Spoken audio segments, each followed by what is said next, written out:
ہم نے فیصلہ کیا ہے اور میں بڑا شکر گزار ہوں اپنے دونوں چیف منسٹرز کا کہ انہوں نے بالکل میرے ساتھ چلے ہیں، میرا ساتھ دیا ہے. ہم نے فیصلہ یہ کیا ہے کہ ہم اگلے جمعے کو، آج ہے ہفتہ، اگلے جمعے کو ہم دونوں پختونخوا کی اسمبلی ڈیزالو کر دیں گے اور پنجاب کی اسمبلی ڈیزالو کر دیں گے، اور اس کے بعد ہم الیکشن کی تیاری کریں گے.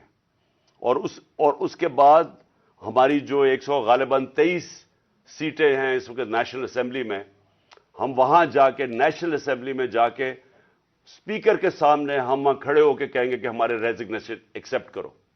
یہ ڈرامے نہ کرو کہ چن چن کے 8 جو انہوں نے پہلے ہمارے ساتھ کیا تھا، انہوں نے بجائے ہمارے باقی ریزگنیشن ایکسیپٹ کرنے کے، انہوں نے 8 سیٹیں چنی. یہ جو بڑا کرپٹ یعنی مورلی کرپٹ الیکشن کمیشن ہے، اس نے نواز شریف کے ساتھ بیٹھ کے 8 سیٹیں چنی جو ہماری سب سے کمزور سیٹیں تھیں، جن میں بڑی کم مارجن سے ہم جیتے تھے، اور جدھر پی ڈی ایم کا ووٹ دگنا تھا ہمارے سے اس الیکشن کے اندر. اب یہ عوام دیکھیں کدھر آج ایک باشعور عوام ہے، بیداری آئی ہوئی ہے ہماری قوم میں. پتہ ہوتے ہوئے کہ میں نے اسمبلی میں نہیں، میں 8 سیٹوں پہ لڑا، پتہ ہوتے ہوئے کہ میں نے اسمبلی میں نہیں جانا، اس کے باوجود میری قوم نے مجھے سارے 8 کی 8 سیٹوں پہ جتایا، 7 سیٹوں پہ جتایا. اور ایک جو کراچی کے اندر سیٹ تھی، ذرا وہاں دیکھ لے، وہ الیکشن کمیشن کو وہ دھاندلی نہیں نظر آئے گی جس طرح انہوں نے پوری اسٹیٹ مشینری استعمال کی اور ووٹ باہر پھینک دیا، جو یہ ہر بار استعمال کرتا ہے. تو ہم نے یہ فیصلہ کر لیا ہے. میں اپنی قوم کو آخر میں صرف یہ کہنا چاہتا ہوں کہ دیکھیں، مایوسی گناہ ہے. آپ مایوس ہو کے گھر بیٹھ جائیں یا آپ باہر ٹکٹ لے کے کسی اور ملک میں چلے جائیں اور کوئی نوکری مل جائے، یہ میری نظر میں یہ ایک انسان اپنی جو ڈیوٹی ہے معاشرے کو، اس سے بھاگتا ہے. اصل آپ سب کی ڈیوٹی یہ ہے کہ ہم اب کھڑے ہوں اور ہم ان چوروں کا اور اس کرپٹ نظام کا مقابلہ کریں، اور ہم کریں الیکشن کے ذریعے، اور الیکشن کے ذریعے ان کو سبق سکھائیں آئین اور قانون کے بیچ میں رہتے ہوئے. میں نہیں چاہتا کہ یہاں سری لنکا جیسا سچویشن ہو کہ لوگ سڑکوں کے اوپر آ جائیں اور توڑ پھوڑ ہو. میں چاہتا ہوں کہ ہم الیکشن کے ذریعے ان کو شکست دیں، اور ان کو ایسی شکست دیں کہ یہ ہمیشہ کے لیے ان چوروں کا نام و نشان یہاں سے چلا جائے. اور وہ تب ہوگا جب آپ سب اس کو اپنی ذمہ داری لے کے نکلیں گے. اور میں آپ کو آخر میں یہ کہنا چاہتا ہوں کہ مایوسی جو ہے، میں 3.5 سال گورنمنٹ میں رہا، اس کے باوجود کہ بینکرپٹ گورنمنٹ میں لی، اس کے باوجود کہ ہمارے پاس تجربہ ہی نہیں تھا بالکل.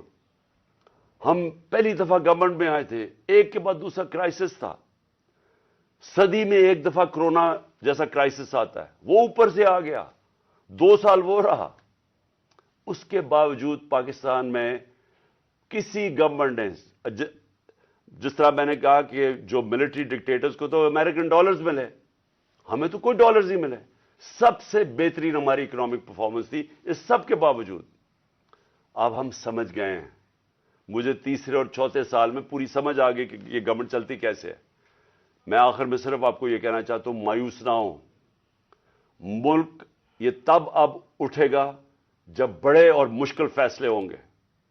یہ مشکل فیصلے ان کے نہیں کہ قیمتیں بڑھاتے جاؤ اور کہو جی مشکل فیصلہ ہے. مشکل فیصلے کا مطلب ملک کے اداروں کو ری اسٹرکچر کریں، اس ملک کے اندر انصاف قائم کریں، رول آف لا قائم کریں. اگر اللہ بھاری اکثریت دیتا ہے تو تب آپ یہ سب کچھ کر سکتے ہیں. اس ملک میں اصلاحات کر سکتے ہیں، ادارے ٹھیک کر سکتے ہیں. جو گورنمنٹ کیسے چلتی ہے، اتنی بڑی ہم نے گورنمنٹ بنا دی ہے اور وہ ہمیں آگے نکلنے نہیں دیتی. ہر جگہ رکاوٹیں بن گئی ہوئی ہے، اور وہ ہم نے کافی چینج بھی کیا. ایکسپورٹس بڑھانی ہے، ہم نے ریکارڈ ایکسپورٹس بڑھائی. کیسے ہم نے ایکسپورٹس بڑھانی ہے اس کا ہم نے پلان بنایا ہوا ہے. اسمال اور میڈیم انڈسٹری کو کیسے کھڑا کرنا ہے جو اصل روزگار دیتی ہے اور دولت میں اضافہ ہوتا ہے. اپنی ایگریکلچر جو زراعت ہے، ہم نے چائنا سے بات کر چکے تھے کہ نئی ٹیکنالوجی ہم لے کے آئیں. بدقسمتی سے کرونا کی وجہ سے 2 سال چائنا بند ہو گیا. وہ جو نئی ٹیکنالوجی سے ہم نے صرف اپنی، اگر ہم وہ چھوڑیں کہ جو چائنا کے اندر وہ پیداوار لیتے ہیں 1 ایکڑ سے، ہم اگر اپنی دگنی کر لیں تو اب یہ سمجھیں کہ پاکستان کے اندر ایک انقلاب آ جائے گا. سو میں آخر میں یہ کہنا چاہتا ہوں کہ کوئی مایوس ہونے کی کوئی ضرورت نہیں ہے.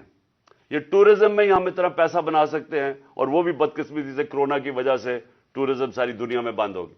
ہم اس ملک کو اٹھا سکتے ہیں, لیکن وہ گورنمنٹ اٹھائے گی جس کے پاس ایک مینڈیٹ ہو, جس کے پاس عوام کی طاقت ہو. اور اس اللہ کے بعد اس ملک کے جو وارث ہیں وہ عوام ہیں.